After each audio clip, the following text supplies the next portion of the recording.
பைபிளை பார்க்காம என் முகத்தை பார்த்து சொல்லுங்க பார்க்கலாம். ஒரு ஆள் உதட்ட மட்டும் அசைக்குது.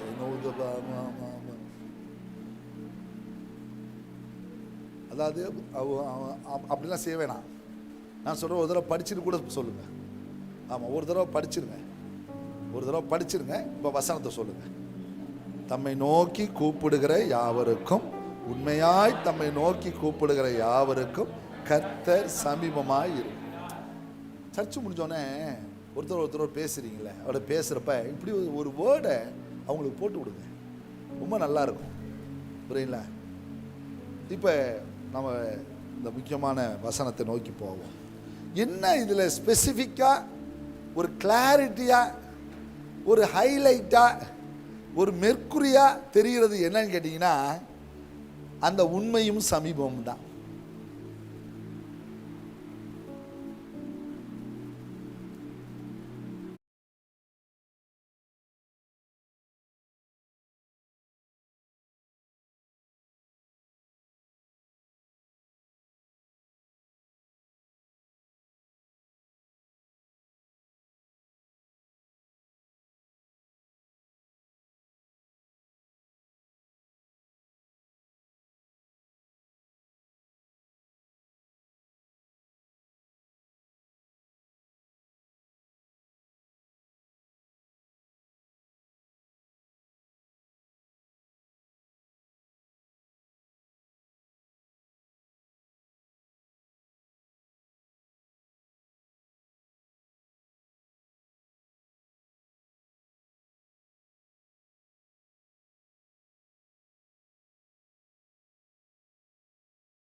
இப்போ இதில் ஹைலைட்டாக இருக்கிறது வேர்டு என்ன?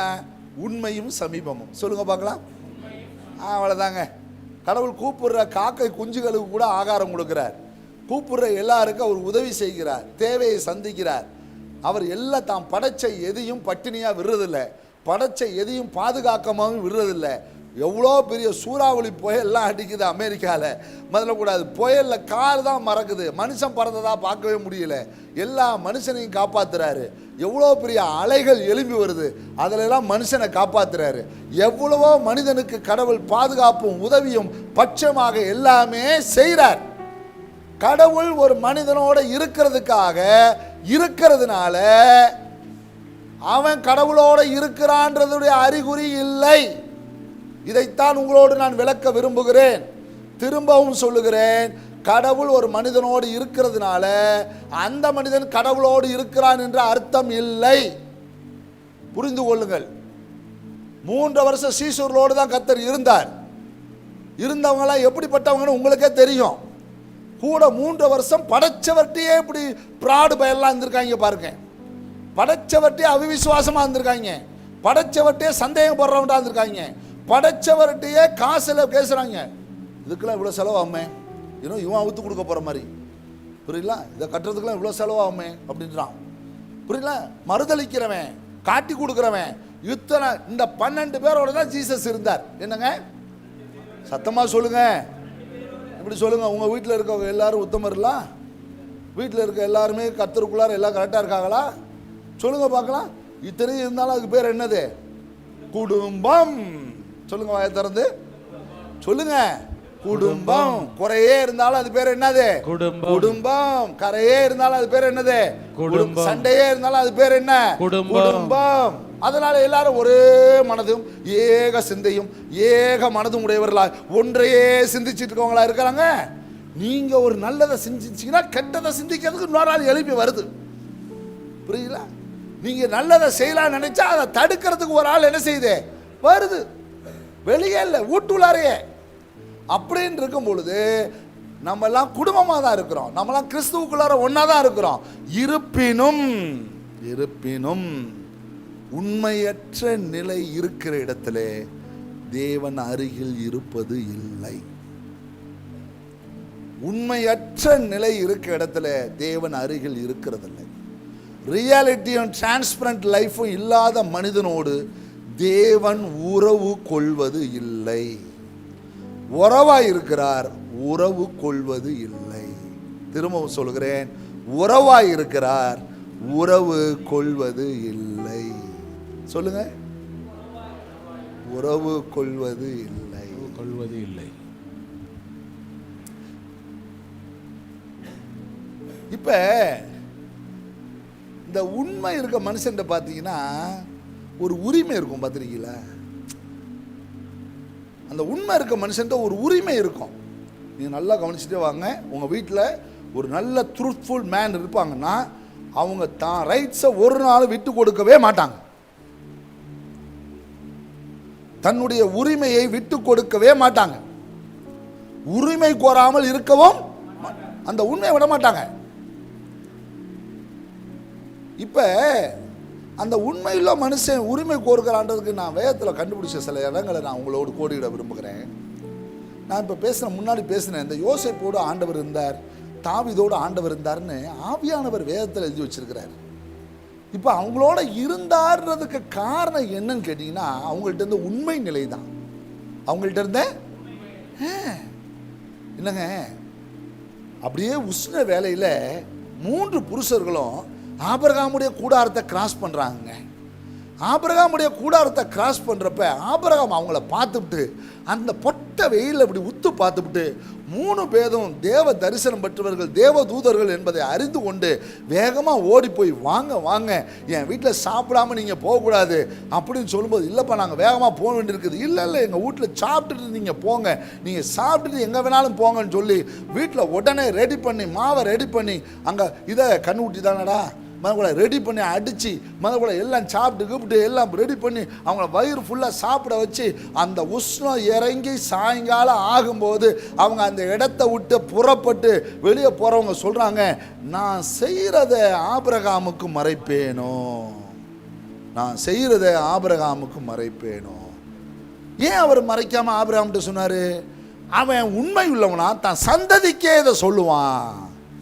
அவன் உண்மை உள்ளவனா தான் சந்ததிக்கே சொல்லுவான்றனால நான் ஆபிரகாமுக்கு மறைக்க மாட்டேன், ஆபிரகாம்கிட்ட சோதோம் அழிக்க போகிறேன், போகிறதுக்கு முன்னாடி உன்ட்ட சொல்லிட்டு போகணும்னு நினைக்கிறேன் சொன்ன உடனே இப்போ அந்த மனிதன் உரிமை கோருகிறான் பாருங்க. அதுதாங்க பெரிய ஆசை. அப்படியா முடிக்க போறீங்களா? போங்க போங்க, அங்கே என் தம்பி ஒருத்தன் இருந்தான், வீணா போன பைய, குடும்பத்தோட போட்டு தள்ளிருங்க, திரும்பிலாம் வர வேணாம். ஆமாம், அவனும் வரக்கூடாது, அவன் பிள்ளைகளும் வரக்கூடாது. போதும் போதும்பா போதும்பா, ஒளிஞ்சா போதும், கத்தருக்கு தோத்திரம், மறக்கூடாது. அப்படி நீங்கள் திரும்பி வரீங்கன்னா என் வீட்டு பக்கம் வந்துட்டு போங்க, இப்போ ஒரு கடை தான் அடித்தேன், இன்னும் 2 கண்ணு முட்டி அடிச்சு போங்க, சோறு போட்டுறேன் போங்க அப்படின்ட்டுவான். இல்லை, அவன் அந்த உண்மை நிலையில் உரிமை சொல்கிறான். பார்த்தீங்களா? அப்படியா அப்படியா அப்படின்னு கேட்டுட்டு போல சொல்கிறான். அங்கே 50 நீதிமான்கள் இருந்தார், அந்த பட்டணத்தை அழியாமல் இருப்பீரோ. உரிமை கோருகிறான். ஒரு மாலை தொடங்கி அடுத்த நாள் காலை வரை உரிமை கோருகிறான் பாருங்க.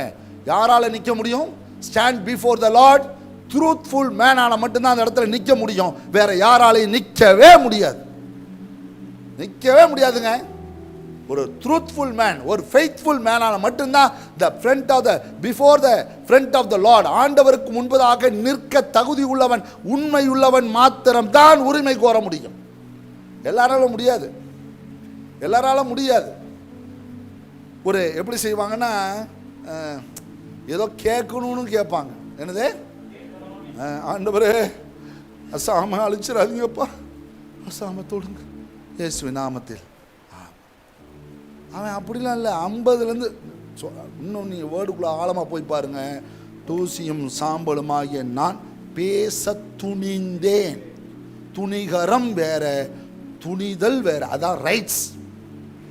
உரிமை கோருகிறான் பாருங்க. துணிந்து பேசுறான், கடவுள்கிட்ட பேசுறாங்க, படைச்சவர்கிட்ட பேசுறான். எப்போ இருந்து பேசுறான்? சாயந்தரத்துலேருந்து. முதல்ல நான் இப்படி கணக்கு போட்டேன், முதல் நாள் 6 மணிலேருந்து அடுத்த நாள் காலையில் 6 மணி வரைக்கும் 12 மணி நேரம் இரவு ஜபம் நடத்தியிருக்கான் பாருங்க. ஒரே ஜப குறிப்பு, ஒரே ஜப குறிப்பு, 1000 ஜப குறிப்பு. எது மனசில் இருந்துச்சுன்னே தெரிய மாட்டேங்குது. புரியுங்களா? ஒரே ஜப குறிப்பு. ஆண்டவரே சோதாமையும் கோமாரையும் அழிக்காதீங்க. 50 நீதிமான் நிமித்தம், 40 நீதிமான், 30 10 நீதிமான், 5 நீதிமான் நிமித்தம். எந்த அளவுக்கு இறங்கி போக முடியுமோ அந்த அளவுக்கு இறங்கி திரும்பி சொல்றான். தூசியும் சாம்பலும் ஆகிய நான் ஒரு விசை பேச துணிந்தேன். இந்த துணிவு உனக்கு எதுல இருந்தா வந்துச்சு? உண்மையிலிருந்து வந்துச்சியா? இந்த துணிவு உனக்கு எதுல இருந்து வந்துச்சு? உண்மையிலிருந்து புறப்பட்டுச்சு. உண்மையுள்ள மனுஷன் எடுத்ததான் அந்த துணிவு இருக்கும், ஒரு உரிமை இருக்குங்க. நீங்க யோபு என்ன நினைக்கிறீங்க? நீங்க யோபு என்ன நினைக்கிறீங்க? நான் சொல்ல, எனக்கு வேதத்தில் எழுத்தின்படி பார்த்தீங்கன்னா யோபு பேசினது போல ஒரு பய பேசல. யோபு பேசினது போல ஒரு பய பேசலங்க. ஆனா அவனுடைய சிநேகிதர் எல்லாமே வேர்டை வச்சு தான் பேசுறான்.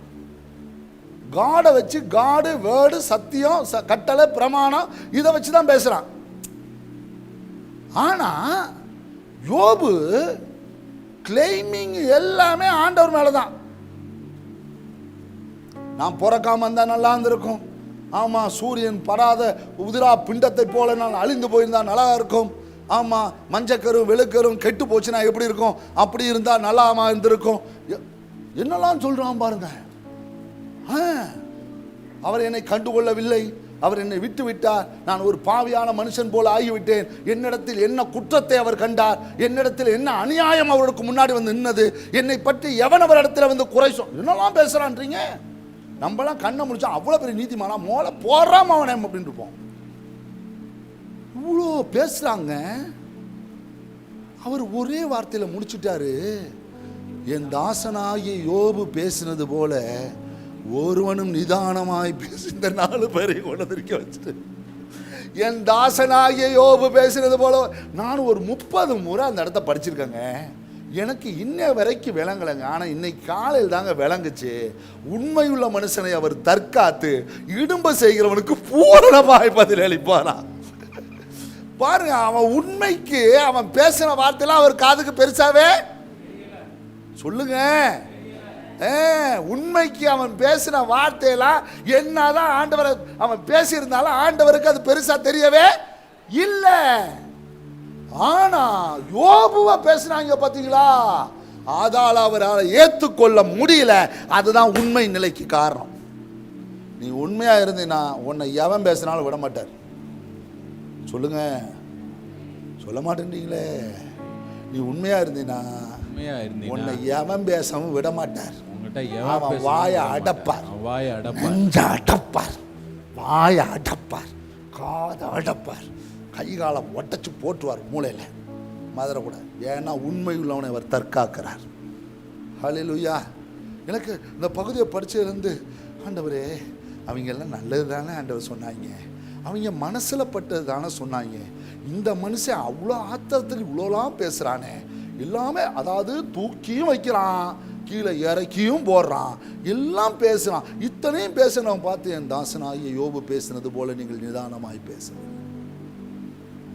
ஏன் தெரியுமா? அங்கே விளங்குனதே உண்மைதான். சொல்லுங்க, என்னதுங்க சொல்லுங்க, வாய தரங்களேன். இந்த பாருங்க, உண்மைன்னு ஒன்றும் ஓடாது பாருங்களேன். பூரணமாய் ஆசீர்வதிப்பார், அல்லேலூயா, அதுக்கெல்லாம் போவோம். அந்த உண்மை ரொம்பங்க அதாங்க. நான் இது கண்டுபிடிச்ச ஒரு விஷயம் என்னன்னா, அந்த உண்மையுள்ள மனுஷனுக்குரிய உரிமையை ஆண்டவர் ஒரு நாள் விட்டு கொடுக்கறதே இல்லை. சில பேர் பாருங்க, படன்னு பேசுவான் பாருங்களேன், மனசுல ஒண்ணுமே இருக்காது. சில பேர் அமுக்கி குலுக்கி அப்படி பேசுவான் பாருங்களேன், அவன் நம்மளை குலுக்கி எடுத்துருவான். சில பேர் படன்னு மனசை திறந்து பேசும், அப்படியே அடைக்க முடியாம ஓடும் பாருங்க. அவனு நம்புங்க அப்பா, அவன் எந்த காலம் வந்தாலும் நம்மளை காப்பாத்திடுவான், நம்ம கூட இருந்து ஓடிடுவான். சில பேர் அப்படின்னு பாருங்க, ஐயோ வைக்க போறான்டா. ஆமாம், சில நேரத்தில் இந்த வெடி வச்சா பார்த்தீங்கன்னா பெருசிய வெடியாக இருக்கும், ஆனால் சுட்டு வந்து மனையில் வந்து புஷ்ஷுன்னு போயிருப்பாருங்க, புரியுங்களா? ஆனால் சில வெடி இருக்கு பாருங்க, வச்ச வேகத்தை டம்முன்னு வெடிக்கும். சில வெடி அப்படியே மெதுவாக போவோம், எப்போ வெடிக்கும் தெரியாது, கிராஸ் பண்ணுவோம், டொமால்னு காது போகிற அளவுக்கு வெடிக்கும். உண்மையுள்ள மனுஷனுக்கு உரிமை இருக்குதுங்க. சொல்லுங்க, உண்மையுள்ள மனுஷனுக்கு சொல்லுங்க, உங்க உரிமையை ஏங்க விடுறீங்க? உங்க உண்மையை இழக்கிறதுனால ஏன் உங்க உரிமையை விடுறீங்க? உண்மையற்ற நிலையில வாழ்றதுனால ஏன் உங்க உரிமையை இழக்கிறீங்க? உங்களுக்கு தேவ சமூகத்தில் அவ்வளோ உரிமைகள் இருக்குதுங்க. தேவனுடைய பட்சத்தில் அவ்வளோ உரிமைகள் இருக்குதுங்க. அந்த உரிமைகளை ஏங்க விட்டு கொடுக்குறீங்க? உங்கள் உண்மையற்ற நிலையினால. உண்மையாக இருக்கிறது கஷ்டம் கிடையாதுங்க, பொய்யா இருக்கிறது தாங்க கஷ்டம். உண்மையாக இருக்கிறது கஷ்டமே கிடையாதுங்க. ரியாலிட்டியாக வாழ்கிறது தாங்க ஈஸி, டூப்ளிகேட்டாக வாழ்கிறது தாங்க கஷ்டம். சொல்லுங்க, டூப்ளிகேட்டாக வாழ்றது தான். உண்மையாக வாழ்றது கஷ்டமே கிடையாது.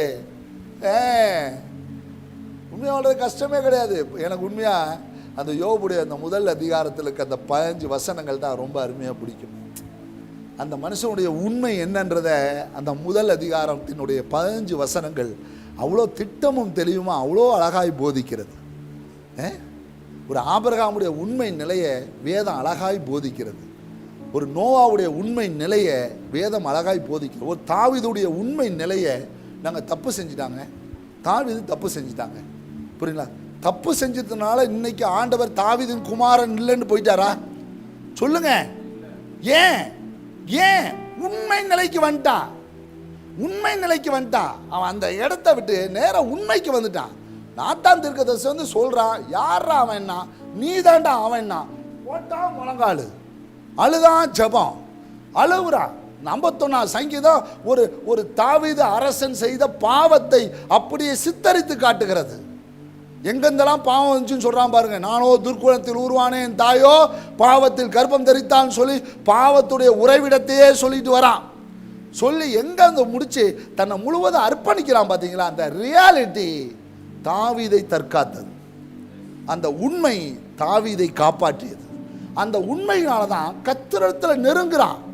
அந்த உண்மை அவன் சொல்றான், ஐயோ பரிசுத்தாவி என்னிடத்திலிருந்து எடுத்துக்காதீங்க ஆண்டவரே, என் உள்ளத்தில் புதிதான ஆவி தாங்க, ரட்சணித்தின் சந்தோஷத்தை திரும்ப தாங்க. என்னால் வாழ முடியாது, என்னால் எது இல்லாமல் பச்சை பால் இல்லாமல் யாரும் வாழ முடியும், உங்களை இல்லாமல் என்னால் வாழ வந்துட்டான். பார்த்தீங்களா முடிவுக்கு? நிறைய பேர் வாழ்க்கையில் பச்சை பால் மாதிரி பேய் உட்காந்துருக்கும், பச்சை பால் மாதிரி உண்மையற்ற நிலை இருக்கும். தூக்கி எறிங்க, ஆண்டவரே உங்களை இல்லாமல் என்னால் வாழ. அந்த உண்மை நிலைக்கு வாங்குங்க, உரிமை கோர முடியுங்க. அந்த உண்மை நிலைக்கு வாருங்க, ஆண்டவர்கிட்ட தட்டி கேட்க முடியுங்க. என்னுடையது எங்கன்னு கேட்குற ரைட்ஸு உண்மை உள்ளவனுக்கு மட்டும்தான் உண்டு. நாம் உண்மை இல்லாதவர்களாக இருந்தாலும் அவர் உண்மையுள்ளவராக இருக்கிறார்.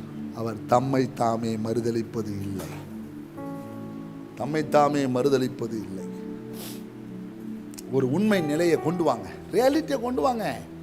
ஒரு உண்மைக்கு உறைவிடமாக இருக்கிறவர் மட்டும்தான். அதை விட்டுட்டு அந்த உண்மைக்கு புறமான காரியத்தில் நம்ம ஈடுபடுவதும், உண்மைக்கு புறமான காரியத்தில் உள்ளத்தில் வைப்பதும், உண்மைக்கு புறமானது மறைப்பது, உண்மைக்கு புறம்பானது நடிப்பது. சொல்லுங்க. உண்மைக்கு புறமானது மறைப்பது, உண்மைக்கு புறமானது நடிப்பது. நாம் நடிப்பில் தெரிந்தவர்கள். ஹல்லேலூயா, பிரைஸ் தி லார்ட். சிறு வயதிலேயே எதையாவது வீட்டில் ஏதாவது எடுத்து திருடி, அப்போ என்ன திருடி சாப்பிடுவோம்? அது கோலா உருண்டை. ஆமாம், அங்கேருந்து வந்து நேராக பரணியில் வச்சுருப்பாங்க, கையை விட்டு அதை எடுக்க தெரியாத எடுத்து அதை உடச்சி இதை உடச்சி எடுத்து தின்னுவிட்டு, எவன்டா எடுத்து தின்னதுன்னா ஒன்று திருட்டு மொழி முழிக்கிறப்பே தெரியுதுடா, நீ தான் எடுத்து தின்றுப்பேன். சில பேருக்கு மொழியே அப்படி இருக்கும். இதுக்கெல்லாம் அடி வாங்கின பழக்கம்லாம் ஏதாவது இருக்கா? ரொம்ப நல்லவளா, சாரி ஐ எம் சின்னர். நான் அது மாதிரி எடுத்து நிறையா தடவை சாப்பிட்டுருக்குறேன். புரியல? ஒன்று மட்டும் அம்மா எடுத்து கொடுக்கும், ஒன்று எடுத்து கொடுத்து அப்படி பத்தோம். அம்மா இப்படி வெளியே போகிற நேரத்தில் நேராக தாவி மேலே இருக்க பரணி எடுத்து அதை எடுக்க தெரியாமல் எடுத்து உடைச்சிடுறது. புரியல? வீட்டில் ஒரு பொருள் அம்மா சொல்லுவாங்க, அப்பா அடுப்பாங்கரையில் முட்டை வச்சிருக்கிறேன் தள்ளி விட்டுறாதீங்கடான்னுவாங்க. அப்போ தான் போய் நிற்போம், அது நேராக உருண்டு வரும், நேராக உருண்டு வரும், நம்மளை நோக்கி உருண்டு வரும்.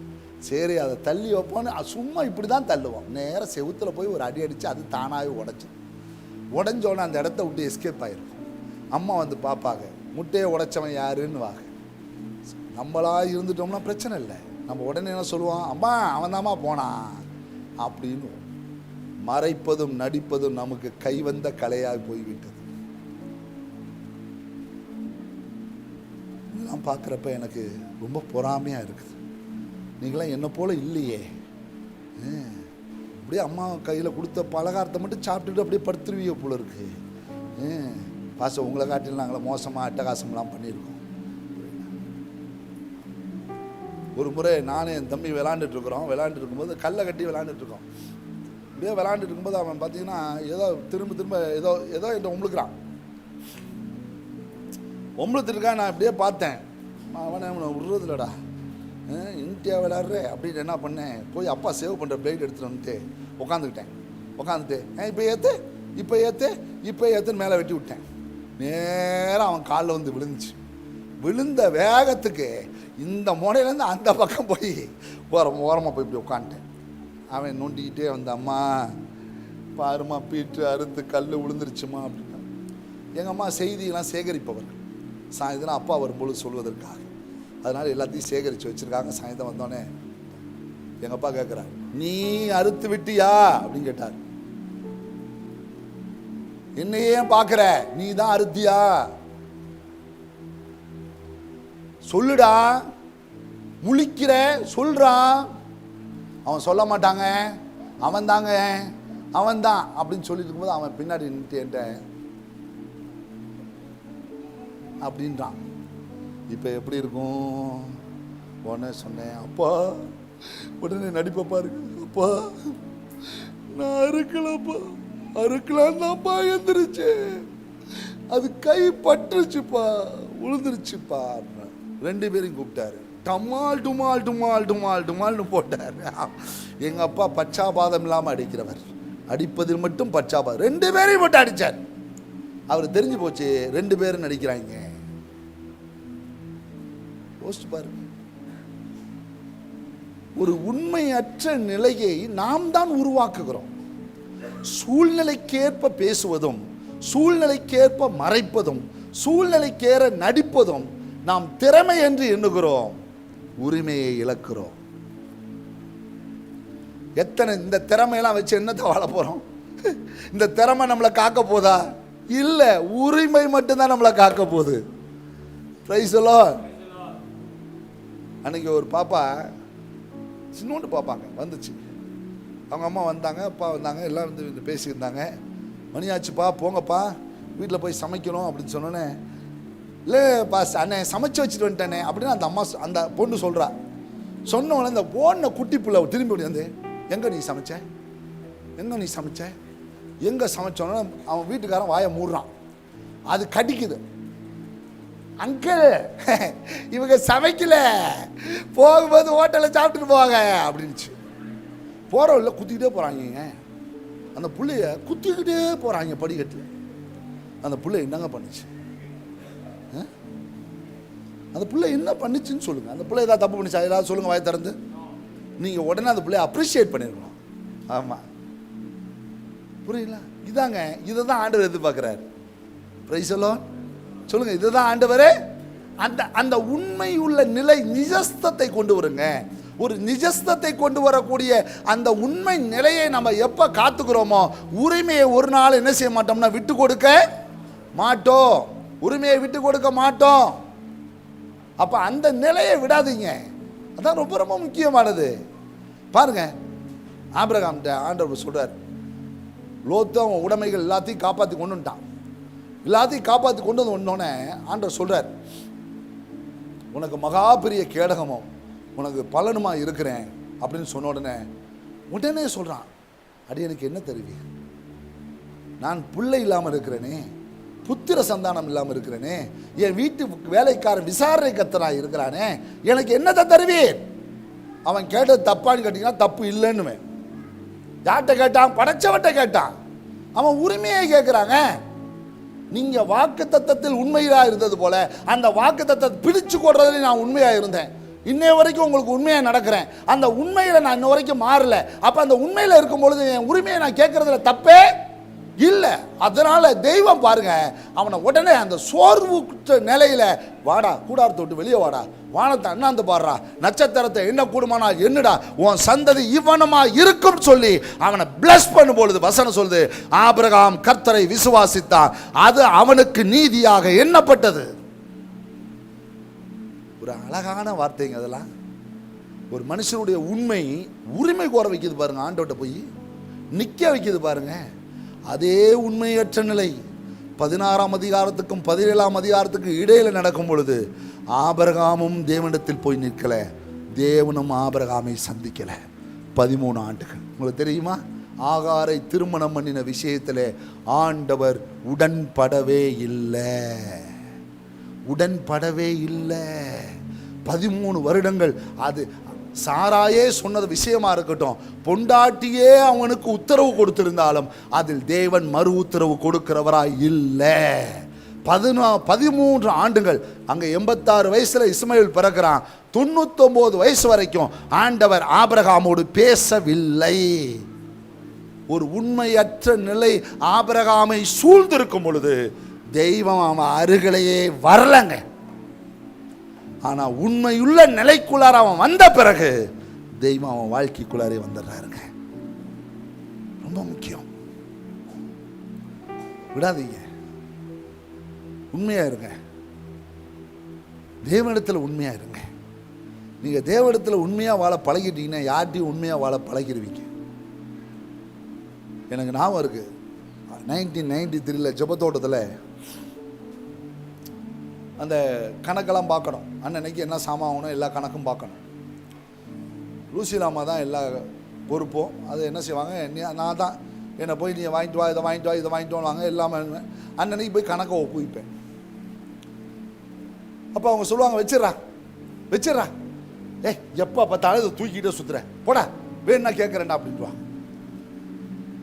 இந்த வார்த்தை என்னை அல்ல தட்டின பொழுது நான் என்ன செஞ்சேன்னா எழுதி வச்சேன், பணத்தை சேர்த்து வச்சேன், அவங்க கேட்குற வரைக்கும் வெயிட் பண்ணேன். ஒரு நாள் வந்துச்சு, திடீரென்று நாங்கள் எல்லாரும் உட்காந்து அப்பா கூட பேசிக்கிட்டு இருக்கும் பொழுது டபக்குன்னு வீட்டு எங்க 15 நாளாக ஒரு கணக்கையும் கொடுக்கல அப்படின்னா எப்படி இருக்கும்?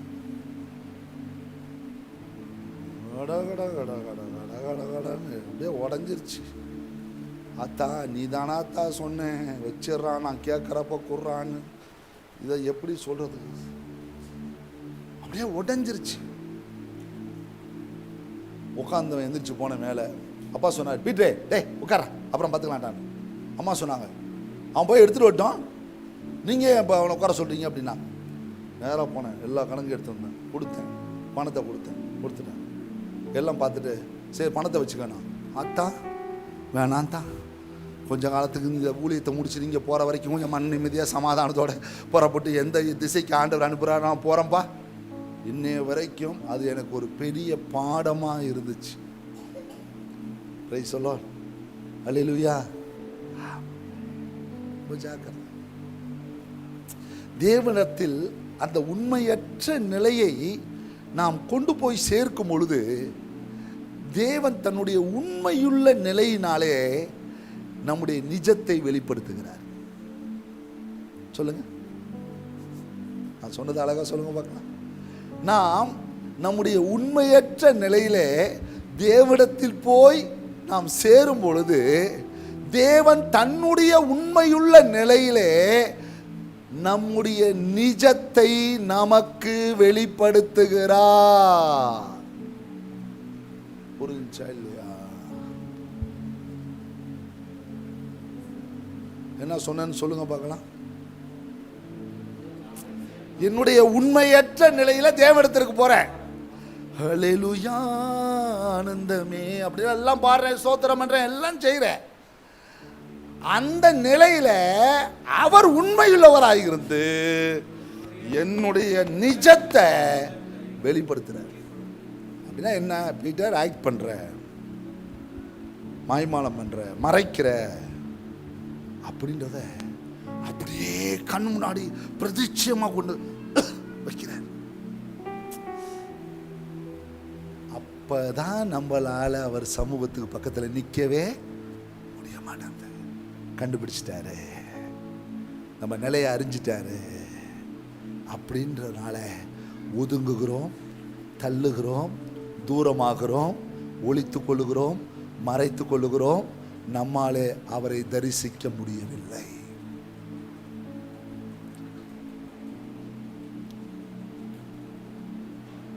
நான் இப்படி சொல்கிறேனே, நம்ம உண்மைன்னொன்னே நம்ம மனசில் பட்டதெல்லாம் பேசுறது இல்லை, மனசில் இருக்கிறத பேசுறது. சொல்லுங்க, மனசுல பட்டதெல்லாம் பேசுறது இல்லை, மனசுல இருக்கிறத பேசுறது. எப்படி மனசுல பட்டதெல்லாம் எப்படின்னு கேட்டீங்கன்னா, ஆண்டவரே உங்களை போல யாரும் இல்லை ஆண்டவரே, நான் கூட அடுத்த வருஷத்துல ஒரு பெரிய ப்ராஜெக்ட் போட்டிருக்கிறேன் ஆண்டவரே, எனக்கு அந்த காரியம் கைகூடி வந்துச்சுன்னா ஆண்டவரே எனக்கு இதெல்லாம் நீ செய்வீர் என்றால் நான் அதெல்லாம் உமக்கு செய்யலான் இருக்கிறேன் ஆண்டவரே, அப்படிலாம் பண்ணலான் இருக்கேன் ஆண்டவரே. இப்படிப்பட்ட மனசுல பட்டதெல்லாம் பேசுறது உண்மை இல்லை. மனசுல இன்னைக்கு என்ன இருக்கோ அதை பேசுறது தான் உண்மை.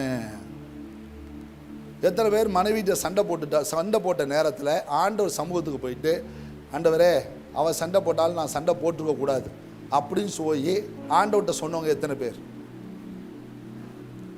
சண்டையே போட்டது இல்லையா? ஆனால் லீனாட்ட சண்டை போட்டிருக்கேங்க, இங்கே என்ன சொல்கிறேன், அந்த அம்மாவை நான் கூப்பிட்டு கேளுங்க, நல்லா சண்டை போட்டிருக்கேன், நல்லா சண்டை போட்டிருக்கேன், புரியல?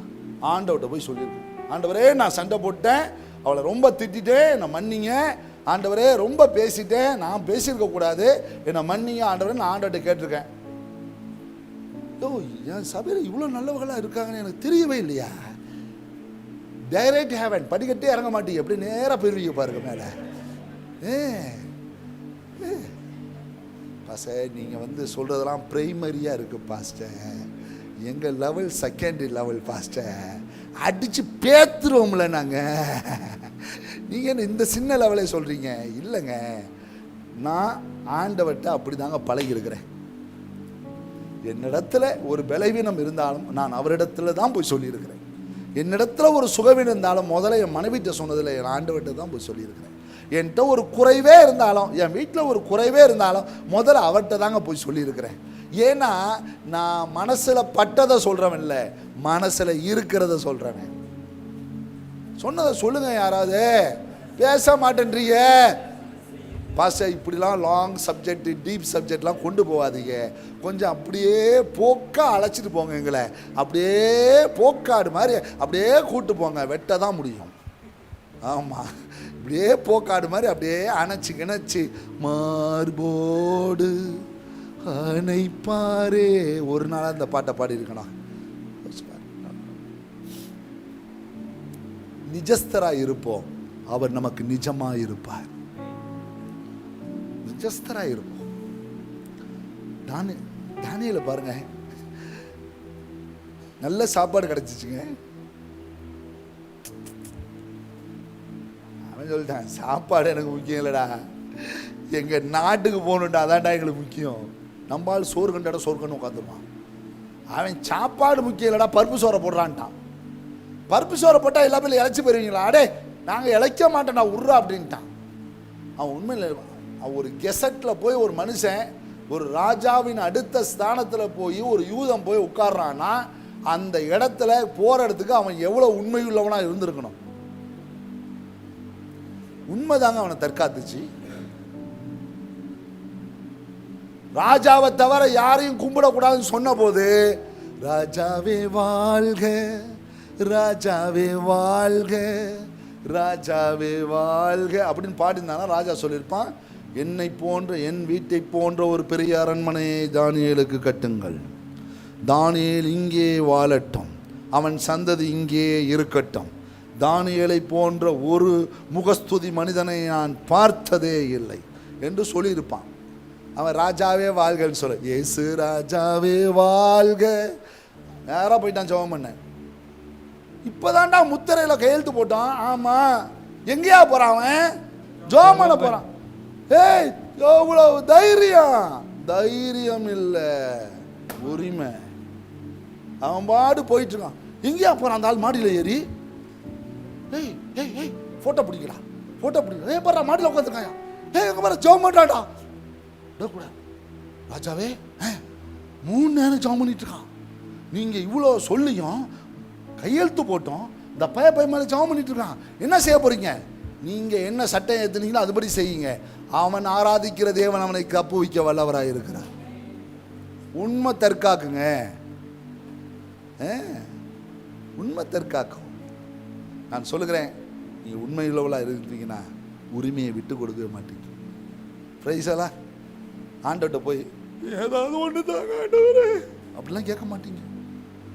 ஏதாவது ஒன்று தான் ஆண்டவரே, படுத்த படுக்கையாக இருந்தாலும் பரவாயில்ல, உயிரோட கொடுத்துருங்க. ஏன்டா அது?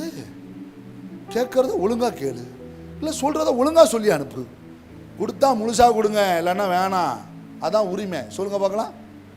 கொடுத்தா முழுசா கேட்க மாட்டேங்க. ஒருத்த ஒழுங்கா பேசுறீங்களா? சைனா சைக்கிள் வாங்கின மாதிரி உட்கார்ந்து இருக்கிறீங்க. புரியல? சொல்லுங்க. கொடுத்தா முழுசா கொடுங்க. கொடுத்தா முழுசா கொடுங்க. பங்கு போறதெல்லாம் நம்மள்ட்ட வேணாம். பங்கு போறதெல்லாம் நம்மகிட்ட வேணாம். பங்கு போறதெல்லாம் நமக்கு வேணாம். குடும்பத்துல பங்கு போறது, புருஷனை பங்கு போறது, பொண்டாட்டிய பங்கு போறது, பிள்ளைய பங்கு போறது, உள்ளார ஊரு அதெல்லாம் கொடுக்க முடியாது. கொடுத்தா எதா இருந்தாலும் முழுசா கொடுங்க. கொடுத்தா எல்லாத்தையும் முழுசா கொடுங்க. கெவின் வாயில வச்சு பலூன் ஊதிட்டு இருக்கிற சொல்ற, புரியல? சொல்லுங்க. கொடுத்தா முழுசா கொடுங்க. முழுசா கொடுங்க. கொடுத்தா முழுசா கொடுங்க. ஆண்டவர் கிட்னியை காப்பாற்றினார், இருந்தாலும் என்னை டயாலிசிஸ் பண்ண சொல்லி இருக்கிறார்கள். இருந்தாலுமா? அந்த இருந்தாலுமே இருக்கக்கூடாதுயா. காப்பாத்துனா முழுசா காப்பாத்துங்க, இல்லைன்னா முழுசா கூட்டு போய் மேலே காப்பாற்றி வச்சுக்கோங்க. புரியல? அந்த முடிவுக்கு வரணும். இதுதான் உரிமை. சொல்லுங்க, இதுதான் உரிமை. ராஜா வந்து கேட்குறான், என்ன துமுறு இருந்தா நான் பண்ண பொறிச்சலையே வணங்க மாட்டேன்னுவீங்க அப்படின்னு சொன்னப்ப நம்மளாக இருந்தால் என்ன சொல்லியிருப்பான்றீங்க?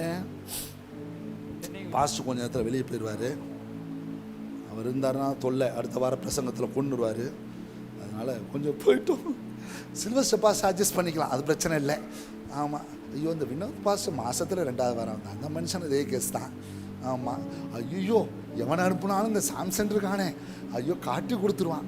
முதல்ல கூட எல்லாரும் போட்டோம், போயிட்டேன். என்னை விட்டுருங்க அப்படின்லாம் சொல்ல அடிச்சான். பார்த்தீங்களா வார்த்தையை? சாத்ராக் மேசாக் 3 பேருடைய வாய்ஸும் ஒரே வாய்ஸாக இருந்துச்சு. என்ன வாய்ஸு பாருங்க. அந்த வாய்ஸை மட்டும் நீங்கள் கேட்டிங்கன்னா ஒரு மனுஷனுடைய உண்மை நிஜஸ்தான் எங்கே நிற்கிதுன்னு பாருங்க. 16ஆம் வசனம்.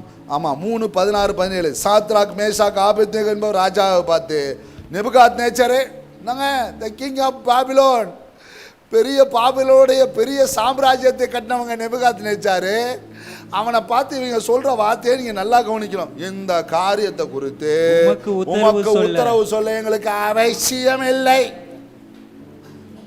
வீட்டுல பேசுற மாதிரி ரோட்ல பேசியிருக்காங்க. ஐயா, வீட்டுல பேசுற மாதிரி அரண்மனையில பேசியிருக்காங்க. இதை குறித்து உத்தரவு சொல்ல வேண்டிய அவசியம் எங்களுக்கு இல்ல. சூடு ஏறி இருக்குமா இல்லையா?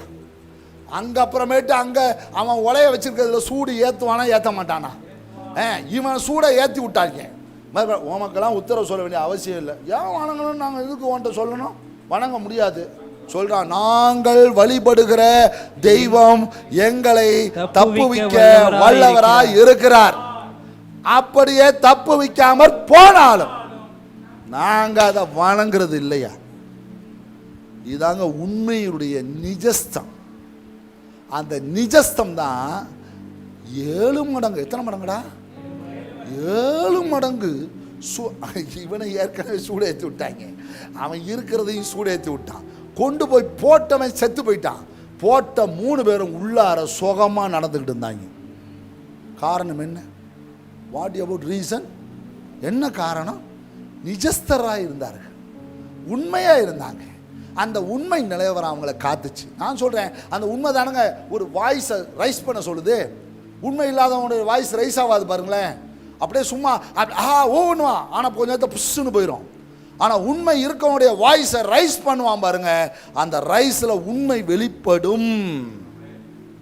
உண்மை வெளிப்படும். வாய்ஸை ரைஸ் பண்ணுறாங்க 3 பேரும் சேர்ந்து. 3 பேரும் சேர்ந்து எப்படி சொல்லியிருப்பாங்க? விட்டுருங்க பாஸ், அங்கே வீட்டு சீக்கிரம் 3ன்ற மாதிரி உட்காந்துருக்கிறான். எப்படி எப்படி இருந்திருக்க? வாய்ஸை எப்படி ரைஸ் பண்ணியிருப்பாங்கன்னு நினைக்கிறீங்க? அவன் சொல்லட்டுமா? ராஜாவே, இதை பற்றிலாம் நீ எங்கள்கிட்ட பேசவே கூடாது. யார் நாட்டில் இருந்துக்கிட்டு? அவர் நாட்டில் இருந்துக்கிட்டு. இதை பற்றிலாம் நீ என்கிட்ட பேசவே கூடாது. அதுக்கு உத்தரவு சொல்ல வேண்டிய அவசியம் கூட உனக்கு இல்லை. கோ கோ அப்படின்ற மாதிரி பேசி. நாங்கள் ஆராதிக்கிற தேவன் எங்களை தப்புவிப்பார். தப்புவிக்காமல் போனால் நாங்கள் வணங்க மாட்டோம். அந்த ரியாலிட்டி, அந்த ஒரிஜினாலிட்டி, அந்த டிரான்ஸ்பரண்ட் தேவனோடு இருந்த அந்த வாழ்வு மனுஷன் முன்னாடி யோக்கியமா நின்றனால அந்த யோக்கியம் அவங்களை காப்பாத்துச்சுங்க. Price the Lord. நான் சொல்றேன், உரிமை கேஸ் இன்னையிலேருந்து ஆண்டோட போய் பாஸ்டர் உண்மை என்ன, அதான் சொன்னேனே, என் மனசில் பட்டதெல்லாம் பேசுறது இல்லை, மனசில் உள்ளதை சொல்றது. அடுத்த வாரம் இன்னொரு முக்கியமான ஒன்றை ஆராய்ச்சி செய்து கொண்டு இருக்கிறேன். அந்த வார்த்தையை உங்களோடு நான் உடைக்க விரும்புகிறேன். கூட கொஞ்சத்தில் உண்மைன்னு சொல்றாங்கல்ல, அது என்ன புரியல? அடுத்த வாரம் பார்ப்போம். Price the Lord. சொல்லுங்க, உண்மையை உரிமை கூறுவேன் சொல்லுங்க பார்க்கலாம். உண்மையில் உரிமை கூறுவேன் சொல்லுங்க. சொல்லுங்க, உண்மையை உரிமையா பேசுவேன். உண்மையை உரிமையா பேசுவேன். நீங்க வீட்டில் பிள்ளைய சண்டை போட்டுட்டு முதல்ல ஒடியாரவன் வந்து அக்யூஸ்ட் இல்லை நீங்க நினைச்சிடாதீங்க. அவன் தான் அக்யூஸ்ட். முதல்ல ஒரு ஒடியாந்தா அம்மா அவன் அடிச்சிட்டாமா அப்படின்னு சொல்றதுனால அவன் நல்லவன், பின்னாடி வந்தவன் கெட்டவன். ஏன்னா இன்னைக்கு உலகத்தில் அப்படிதான் சொல்றது, ஃபர்ஸ்ட் கம்ப்ளைண்ட் அவன் ஷூட் பண்றானா அவன் தான் நிரபராதியான். அப்படிலாம் வீட்டில் ஜட்ஜ்மெண்ட் பண்ணிடாதீங்க. பாரு அவன் பாரு பட்ட உடனே புள்ள வந்து சொல்லிட்டான், நீ மறைச்சிட்டு உட்காந்துருக்கான், அதை தூக்கி போட்டு மிதிச்சிருப்பாங்க. மறக்கூடாது, ஜாக்கிரதை. வீட்டில் சிலது கில்லியாக இருக்கும், சிலது வில்லியாக இருக்கும். ரொம்ப ஜாக்கிரதையாக மெயின்டைன் பண்ணணும். புரியல? இல்லைன்னு நீங்கள் சேதமாயிருவீங்க. புரியல? சொல்லுங்க, உண்மையில் உரிமை கோருவேன் சொல்லுங்க. உண்மையில் உரிமை கூறுவேன். நாட்டில் பார்த்தீங்கன்னா நான் எவ்வளோ பேர் இறக்குறான், எங்கேயோ இறக்குறான்னு வச்சுங்க. சில பேருக்கு மடியில் கணம் இல்லாதனால நேரம் எங்கே போயிடுறான், சட்டத்துக்கு முன்னாடி போய் நின்றுறான். சட்டம் தன்னை காப்பாற்றுன்னு நினைக்கிறான். இப்போ ஒரு ஜட்ஜி ரிட்டையர் ஆக போகிறாரு. அந்த ஜட்ஜி இப்போ ஒரு பெரிய அறிக்கையை தாக்கல் செஞ்சுருக்காரு. மனதுக்கு ரொம்ப வேதனையாக இருக்குது. என்னன்னா, மத்திய அரசாங்கத்தால் வந்திருக்கிற வழக்குகள் எல்லாம் நிலுவையில் இருக்குது. தீர்ப்பு கொடுக்க வேண்டிய இடத்துல இவர் இருக்கிறாரு. அது தீர்ப்புக்கு வரவிடாதபடி அதை தள்ளி போட்டு கொண்டே இருக்கிறார்கள் என்பதை வருத்தத்தை அவர் தெரிவிச்சிருக்கிறார். அவர் சொல்றாரு, நான் சீக்கிரமா ரிட்டையர் ஆக போறேன், இந்த கேஸ்லாம் நான் முடிக்கணும், ஆனா மத்திய அரசு என்னை கண்டு பயப்படுகிறது. எவ்வளவு உண்மையா இருந்தா ஒரு மனுஷன் பேச முடியுங்க? அவர் ரிட்டையர் ஆகிறதுக்கு முன்னாடி போடுறாங்களா, ரிட்டையர் ஆன பிறகு போட போறாங்களான்னு தெரியல, ஆனா போட்டுருவாங்க. என்ன செஞ்சிருவாங்க? சொல்ற புரியுதா இல்லையா? போட்டுருவாங்க. எவ்வளோ ஜட்ஜி செத்து போயிட்டாங்க உங்களுக்கு தெரியுமா? உங்களுக்கு எவ்வளோ ஜட்ஜி செத்து போயிட்டாங்க. அப்ப பாருங்க, அந்த மனுஷன் மனந்தன்னு சொல்றாரு, என்னை கண்டு மத்திய அரசு பயப்படுகிறது.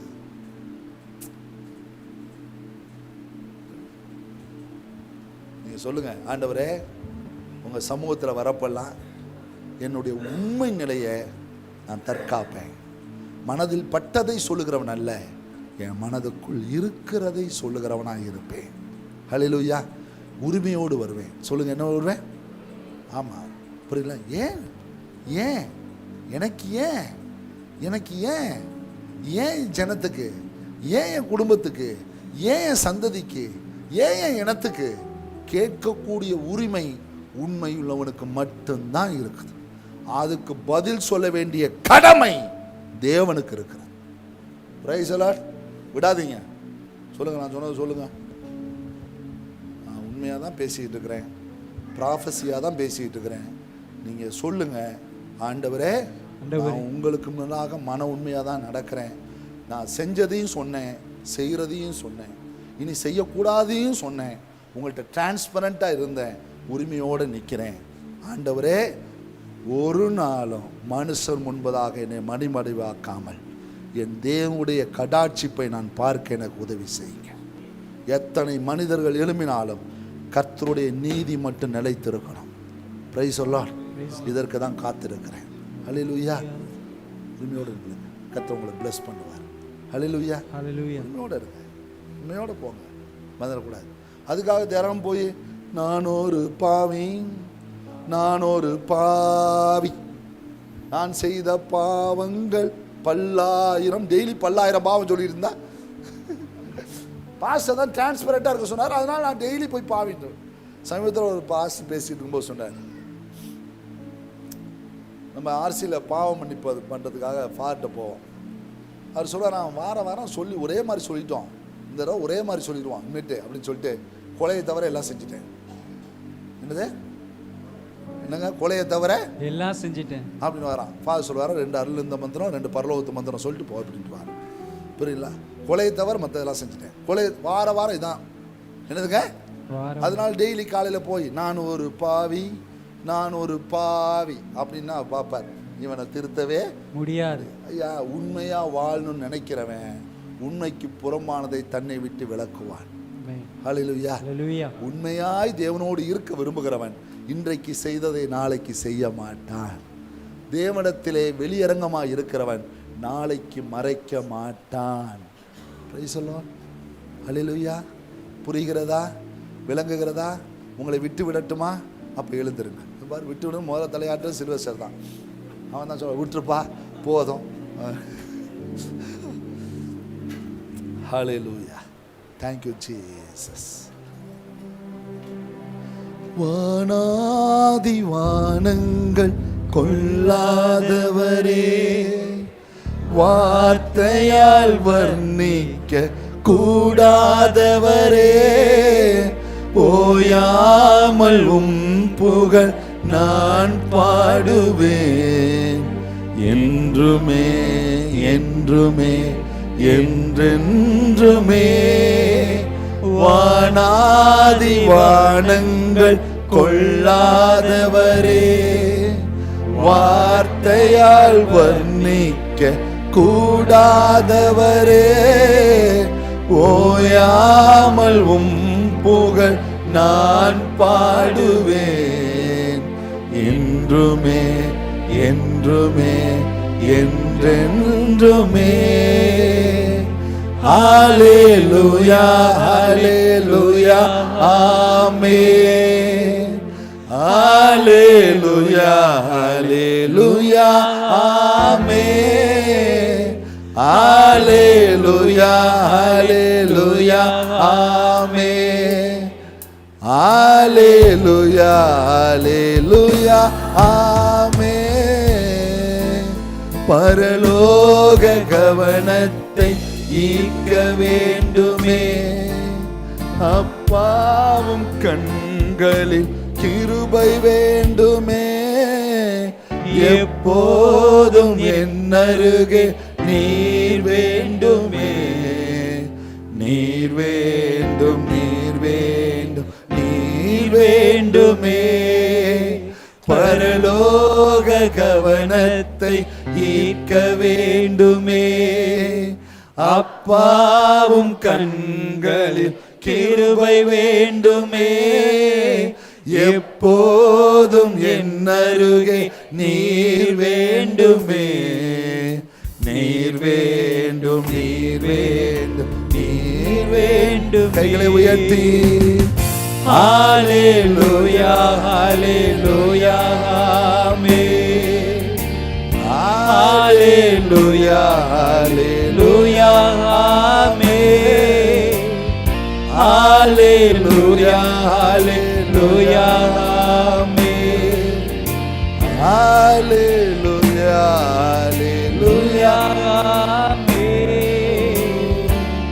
விலகாத பிரியாத சமூகமே, அதுதானே நிரந்தர சுதந்திரமே, வேறொன்றும் வேண்டாம் நீர் போதுமே, நீர் போதும் எப்போதும் நீர் போதுமே. விலகாத பிரியாத சமூகமே, அதுதானே நிரந்தர சுதந்திரமே, வேறொன்றும் வேண்டாம் நீர் போதுமே. இசையா நீர் போதும் நீர் போதுமே. கைகளை உயர்த்தி ஹல்லேலூயா ஹல்லேலூயா ஆமென். ஹல்லேலூயா ஹல்லேலூயா ஆமென். ஹல்லேலூயா ஹல்லேலூயா ஆமென். ஹalleluya ஹalleluya ஆமென். நாம் நிஜஸ்தராய் இருப்போம், அவர் நிஜமாய் நம்மோடு இருப்பார். உண்மையுள்ளவனை அவர் தற்காத்து இடும்பு செய்கிறவனுக்கு பூர்ணமாய் பதில் அளிக்கிறவர். அவருடைய சமூகத்தில் நம்முடைய உண்மை தான் உரிமை கோர வைக்கும்.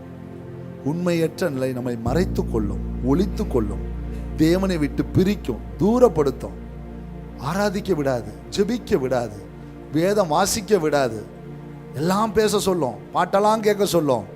ஆனால் அந்த உண்மையற்ற நிலை நம்மை தேவனை விட்டு தூரம் தள்ளிடும். ஆபிரகாமுடைய 13 வருட உண்மையற்ற நிலை எவ்வளோ பெரிய பிரிவுங்க. அதன் பிறகு ஆபிரகாம் வாக்கு பண்ணினவர் சந்திக்கிறார். ஆபிரகாமே, நீ எனக்கு முன்பாய் நடந்து கொண்டு உத்தமனாயிரு. அவர் சொன்ன வார்த்தை அதுதான். நான் சர்வ வல்லமையுள்ள தேவன். அது நிறைய பேர் ஐ எம் எனாஃப்னு சொல்லுவாங்க. அது முதல் வார்த்தை அல்ல. இவருடைய முதல் வார்த்தை நான் கண்டிக்கிறவர், நான் தண்டிக்கிறவர், நான் பட்சிக்கிறவர், நியாயம் தீரு, சர்வ வல்லமை. I am almighty God. El ஷடாய்ன்றது நம்முடைய அடுத்த மொழிபெயர்ப்பு. முதல் பாரியம் அவனை பார்த்து சொன்னது, எனக்கு முன்பாக நடந்து கொண்டு உத்தமனாயிரு. அந்த வார்த்தையை கேட்டான முகங்குப்புற விழுந்தான் ஆண்டவர்கிட்ட. நான் மன்னிச்சிருங்கப்பா, என் பொண்டாட்டி பேச்சை கேட்டுட்டப்பா, மன்னிச்சிருங்கப்பா, மன்னிச்சிருங்கப்பா, உங்களுக்கு விரோதமாக, வாக்குக்கு விரோதமாக நடந்துட்டப்பா, என்னை மன்னிச்சிருங்கப்பா சொன்னப்ப ஆண்டவர் அடுத்த சொல்கிறார், நான் உனக்கு போதுமானவர்.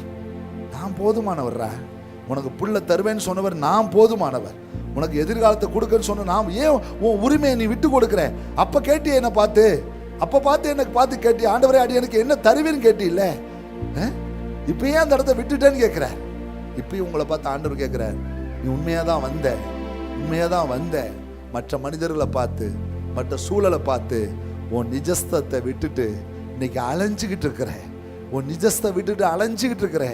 உன் நிஜஸ்தத்தை விட்டு கொடுக்காத, உன் உரிமையை விட்டு கொடுக்காத. உனக்கு உரிமை என்கிட்ட இருக்குது.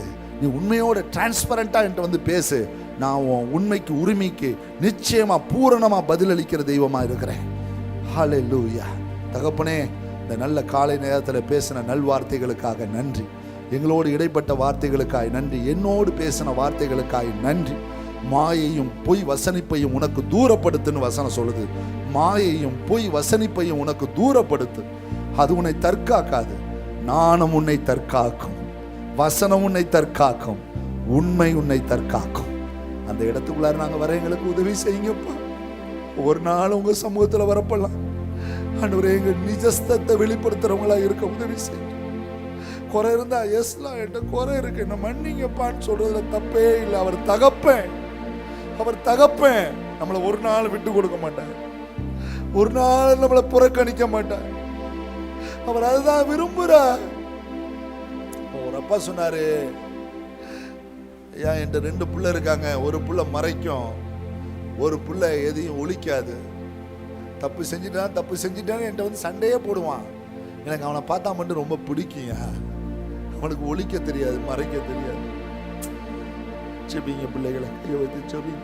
ஆண்டவரே, உண்மையற்ற நிலை உங்கள்கிட்ட வந்து நாங்கள் ரைட்ஸை கேட்க முடியலையப்பா, சில விஷயத்தை கேட்க முடியலையே. ஏன் எனக்கு நீங்க இதை தரல, ஏன் எனக்கு இதை செய்யலைன்னு கேட்க முடியாத இடத்துல நிற்கிறோமே.